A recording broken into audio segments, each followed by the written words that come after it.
तो जैसा कि आप देख सकते हो, हम लोग यहाँ पर खड़े हैं नागपुर के संविधान चौक पर, जहाँ पर हर रोज कोई ना कोई आंदोलन और हर रोज कोई ना कोई एक उपोषण होते रहता है। लेकिन आज यहाँ पर बड़ी संख्या में लोग उपस्थित है एक ही चीज के लिए, अनुसूचित जाति जमाती के उपवर्गीकरण के समर्थन के लिए। अभी जो एक दो हफ्ते पहले देखा गया था, यहाँ पर बहुत बड़ी संख्या में लोग उपस्थित थे और ये जो उपवर्गीकरण वाला मुद्दा है, इसके विरोध में उन्होंने आंदोलन निकाला हुआ था। इस पर आपकी क्या राय है? पहले आप अपना परिचय दीजिए, फिर आप अपनी राय रखिए। एक बात तो यह है कि जो कुछ भी अन्याय हो रहा है इससे आरक्षण में, आरक्षण करने वाली जो जमात थी, वो आरक्षण में अन्याय करने वाली जो जमात थी, वो जमात का वो मोर्चा था। अन्याय करना ठीक है कि अन्याय का प्रतिकार करके न्याय मांगना ठीक है, ये इसका सवाल मेरे को वो उन्होंने देना चाहिए। पहली बात तो डॉक्टर बाबा साहब अम्बेडकर ने बोला है कि जो भी अन्याय करता है उसका प्रतिकार होने को होना।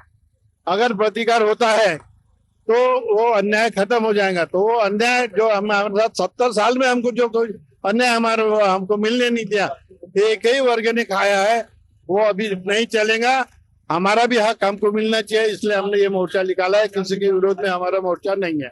अगर ये मांगे पूरी नहीं होती और ये उपवर्गीकरण वाला जो विषय है ये हटाया जाता है और ये उपवर्गीकरण अगर नहीं होता है, तो इसके आगे आपकी क्या राय है? अगर ये उपवर्गीकरण नहीं होता है तो संपूर्ण पूरे महाराष्ट्र का मातंग समाज जो है, भंगी समाज जो है, मेहता समाज जो है, चर्मकार समाज जो, वो इस पे आंदोलन करेगा और ये सरकार का हम विरोध करेंगे कि जल्दी से जल्दी उपवर्गीकरण लागू किया जाना चाहिए। इसमें आगे देखा जाए तो जो अम्बेडकरवादी विचार है, डॉक्टर बाबा साहब अम्बेडकर के विचार जो है, उस पर चलने वालों के मतलब आप क्या सोचते हो कि ये जो लोग हैं वो उनके विचारों पर चलते हैं और आप अगर बोल रहे हो कि जैसा ये उपवर्गीकरण होना चाहिए अनुसूचित जाति जमातियों का, तो वो क्यों नहीं होना देना चाहते हैं? वो इसलिए नहीं होना नहीं चाहिए कि उन्हें आज तक जो कुछ भी उन्होंने कमा के रखा है, जो खा के रखा है, आरक्षण का जो मलिदा खा के रखा है, उनको लगा कि वो फिर से हमको ही खाने को मिलना चाहिए, दूसरों को खाने को नहीं मिलना चाहिए। यही उनकी भूमिका है। मतलब आपका सीधा सीधा आरोप है कि ये जो आरक्षण की जो प्रक्रिया है, ये सिर्फ और सिर्फ जो 59 जाति जमाती है उनमें से सिर्फ कुछ ही लोगों को इसका फायदा मिलता है और कुछ को नहीं मिलता है। अभी तक का रिकॉर्ड है, सरकारी रिकॉर्ड है और पूरी जनता जानती है कि ये सब आरक्षण का लाभ अभी तक किसी को मिला और किसको नहीं मिला, ये पूरी जनता को मालूम हो चुका है।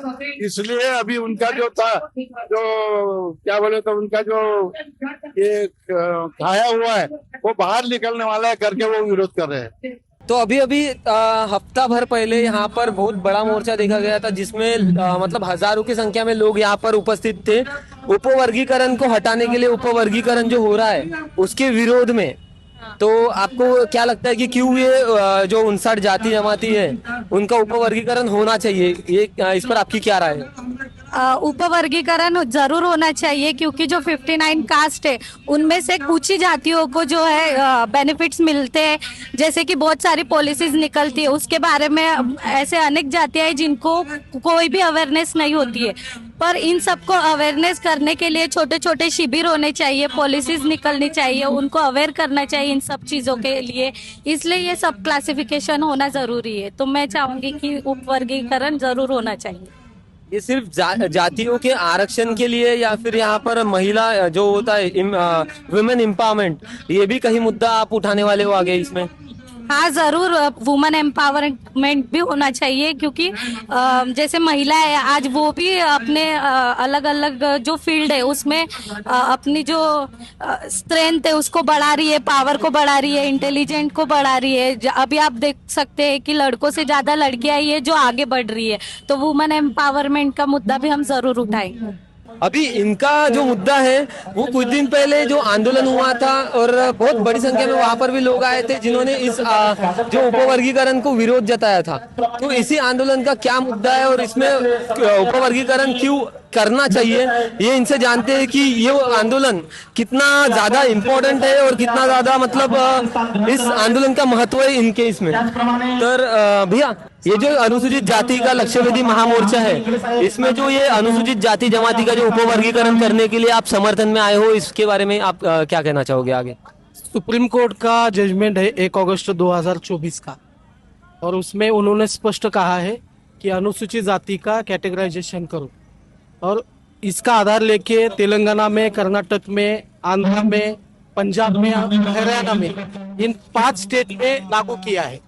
महाराष्ट्र में हमारी गवर्नमेंट ने बदल समिति की स्थापना की है, और बदल समिति की स्थापना उन्होंने इसका सर्वे किया है, और वो सर्वे अभी सीएम साहब ने एक्सेप्ट किया है, और अभी कुछ दिनों में ये लागू होने वाला है।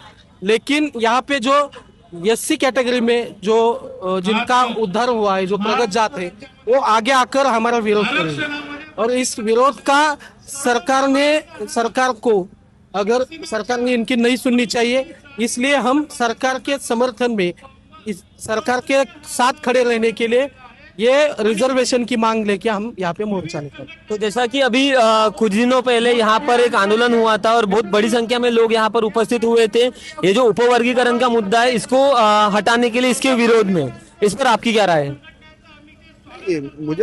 हमारा तो यही कहना है कि बाबा साहब का सामाजिक न्याय क्या है। तो बाबा साहब का सामाजिक न्याय जो है, जो आपने संविधान के पहले पन्ने पे लिखा हुआ है, समान संधि और सामाजिक न्याय मिलना चाहिए। तो बाबा साहब का सामाजिक न्याय अभी जो वंचित लाभ लोग जो है उनको मिला नहीं है। तो हमारा यही कहना है कि जो वंचित लाभ लोग है, जिनको लाभ नहीं हुआ है, वो लाभ से वंचित हुए हैं, तो उनको लाभ मिलना चाहिए। तो हमारी मांग तो यही है। तो इसका विरोध करने का कोई कारण ही नहीं बनता है। हम इसमें किसी जात को डालने के लिए नहीं बोल रहे या किसी जात को निकालने के लिए नहीं बोल रहे। ये पूरा संवैधानिक है, और सुप्रीम कोर्ट से कोई बड़ा नहीं है इस देश में। तो सुप्रीम कोर्ट का 7 जजेस का बेंच कहता है कि ये करना चाहिए, तो फिर सरकार को क्या दिक्कत है करने के लिए?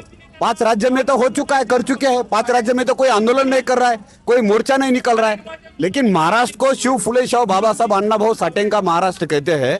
तो इस महाराष्ट्र में एक खुद को पुरोगामी कहने वाले लोग क्यों, पता नहीं है क्यों इसको विरोध कर रहे हैं। तो हमारा तो यही कहना है, जो लाभ वंचित जो लोग हैं तो उनको न्याय मिलना चाहिए। तो हमारी मांग, तो शेड्यूल कास्ट में 2 नंबर का जो समाज है, जिसको मातंग समाज बोलते हैं, मातंग समाज और उनके साथ में जो जो लाभ वंचित रहे हैं उनको मिलना चाहिए। सरकार ने जल्द से जल्द ये करना चाहिए।